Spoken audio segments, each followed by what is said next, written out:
Good morning mga Kalaypoy PH. Yan, nasa 9:33 na ng umaga. So, hindi ako naging maaga ngayon kasi magpi-field test lang tayo. Ipi-field test natin itong waterproof cellphone case. Yan. So, sisisid tayo gamit itong cellphone. Binili ko ito mga Kalaypoy. Tapos, itong handle na binili ko, mini tripod.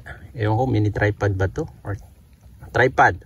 Basta tripod, Ulanzi MT44. Yan. So, yan ang gagamitin natin. Attach natin dito. Dito. Diyan, mga Kalaypoy. So, ito yung spear gun na gagamitin natin. Nagdala din ako ng box. Just in case. So, let's go. Samahan niyo ako sumisid, mga Kalaypoy. Tignan natin kung effective ba yung binili natin. Actually, effective yan eh. So, try natin kung may makita yung isda. Yan. Stay tuned. So ito setup natin mga Kalaypoy, gagamit tayo ng water container para pang floater natin. Sa ibabaw lang tayo. Tapos yan, yung mahabang spear gun ang gagamitin natin. So let's go, try natin. Yan, so sisid na tayo. Medyo naninibago lang ako at yung tubig medyo malabo. Yan yung unang isdang nakita natin mga Kalaypoy. Yun, nakuha natin yan. Yan yung first fish natin. So far, yung masasabi kong experience natin dito sa waterproof cellphone case natin at saka yung tripod ay maayos naman. No, nagpo-function sila ng maayos mga Kalaypoy. Ito, nasasayangan ako dito masyado. Medyo palayo na siya eh. Hindi na inabot ng pana natin. So, ang pangalawang isda natin, ayan, tinatimingan ko lang to eh. Yun, dali mga Kalaypoy. Yan. So, sa pagdating natin dito, hindi tayo nakapag-video talaga kasi hindi umaraw mga Kalaypoy, hindi talaga makita. So, ngayong hapon lang, huling spear, pag-dive ko na lang yung na ano natin. Ito dalag, hindi natin nakuha ito mga Kalaypoy. Sayang din yan. Kasi sa hapon na talaga umaraw. Yan oh. Malaki-laki ito mga Kalaypoy oh. Buti bumalik yan. Kundi kung dumaan sa ko, hindi ko talaga mahuhuli yan. Medyo mataba yan mga Kalaypoy. Yun oh. Dali natin yan. Pangdagdag ulam natin yan mga Kalaypoy. Medyo nakakarami na ako nito. Kasi hapon na malapit na ako umuwi. Mga alauna na yan oh. Yan dalagyan na maliit mga Kalaypoy. Hindi ko na pinana. Baka lumaki pa yan eh.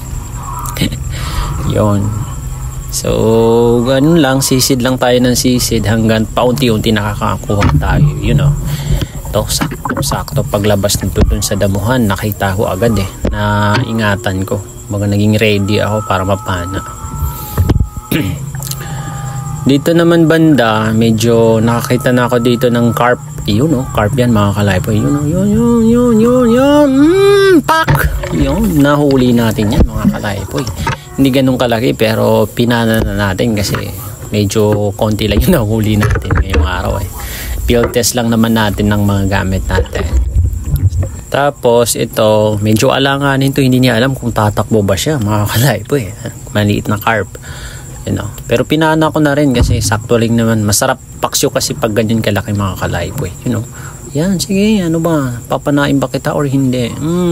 Yan. Ayaw mo umalis eh. Nakuha din natin yan mga Kalaypoy. Yan yung pangalawang carp natin. Yan. Dito naman, carp din yan. Sayang, malaki to mga Kalaypoy. Hindi ko kasi malaman kung saan ba yung papanain ko dito. Dalawa kasi. Pinana ko din pala yung isa. Hindi ko tinamaan. Sayang, malaki-laki yan. Ito mga Kalaypoy. Yun, carp. Yun, natimingan ko to. Hindi niya ako nakikita sa damuhan eh. Medyo nagtatago rin kasi ako mga Kalaypoy para yung isda di basta-basta tatakbo. Yan, you know. So, ganun lang ginagawa natin. Paunti-unti lang tayo para talagang may pang-ulam tayo. Ito pa mga Kalaypoy, you know, tilapia.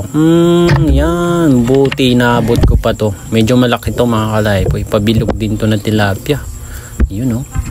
Yan, sakto lang. Oh. Press na press kasi nagdala tayo ng yelo. Ilalagay natin dun sa box para yung pagka-press niya. Ito, sayang mga kalaypoy. Ang natansya ko yung medyo maliit, yung malaki na nasa unahan sana. Pero sige lang, at least may nahuli tayo kaysa naman wala mga kalaypoy. Malaki-laki na rin yan mga kalaypoy. You know, good size na tilapia na rin yan. Kagandahan kasi sa tilapia ng ligawasan mga kalaypoy, natural yung kinakain. Ito, yan, mabagal lang siya mga kalaypoy.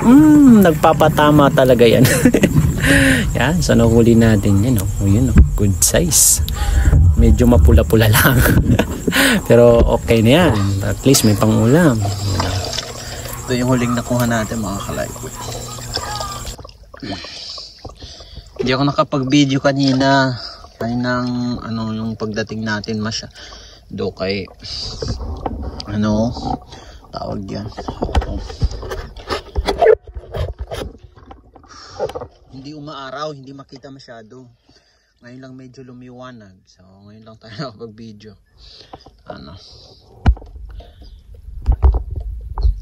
Hindi ako focus.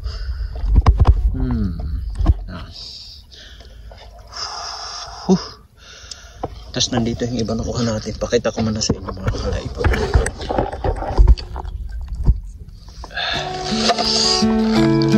Ito yung hindi natin na video mga kalaypoy. Sayang na.